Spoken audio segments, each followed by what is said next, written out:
power, money, status. Some people think these things make them untouchable. But life has a way of teaching lessons in the most unexpected ways. This is the story of a rich woman who mocked her black driver every single day until karma turned the tables and made her beg for mercy. Listen carefully, because what you're about to hear may change the way you look at people forever. The story begins in a glamorous mansion at the edge of the city. A wealthy woman, Veronica, lives here. She has everything: cars, jewelry, servants, and power. But what she doesn't have is respect for others. Every morning, Veronica steps out in her designer dresses, her diamond earrings shining, while her driver, Marcus, opens the car door with a polite bow. But instead of thanking him, she laughs. "Marcus, you're too slow. Do you even know how to do this job?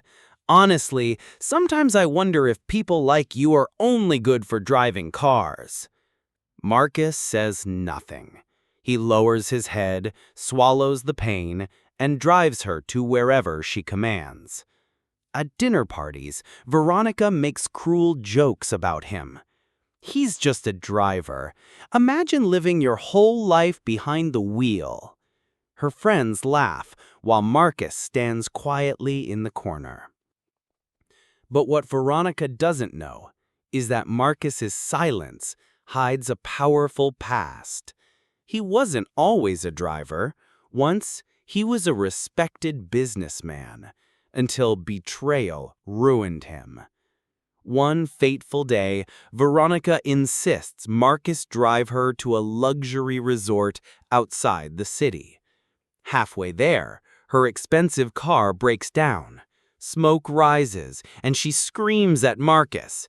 "You useless man! Can't you even drive without breaking the car? Fix it!" Marcus calmly opens the hood, but then something shifts. Instead of fixing the car right away, he looks at Veronica with steady eyes. For the first time, he speaks with power. "Do you know why I'm here, Veronica? Do you know who I really am?" Veronica frowns, annoyed. "You're my driver, nothing more." Marcus steps closer. "No, years ago, I was the man who saved your husband's failing company. I gave him loans, contacts, and protection. Without me, you wouldn't be living in that mansion. But when the money ran out, he betrayed me, left me with nothing, and you, his wife, mocked me without ever knowing the truth." Silence falls. Veronica's arrogance melts into shock. Her friends, who tagged along in another car, start whispering. Marcus continues, his voice steady. "I chose to work as a driver, not because I couldn't do more, but because I wanted to see how long it would take for life to show you that respect is not bought, it is earned."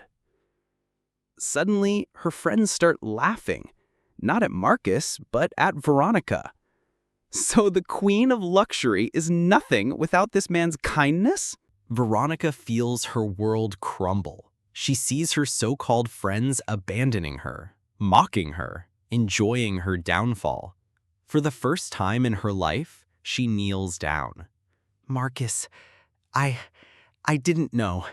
Please forgive me." Marcus looks at her, not with revenge, but with dignity. "I don't need your apology.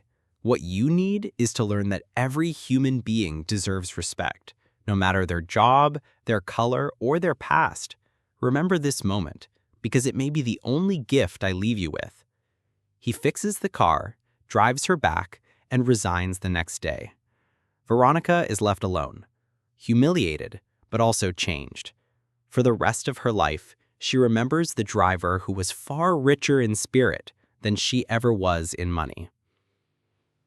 And so the tables turned. The woman who thought money made her powerful learned that true strength lies in respect and humility. Marcus walked away with nothing, but in reality he had everything: dignity, wisdom, and peace. And Veronica? She was left with her wealth, but without honor. Sometimes the greatest lesson in life comes not from books or money, but from the quiet strength of those we underestimate.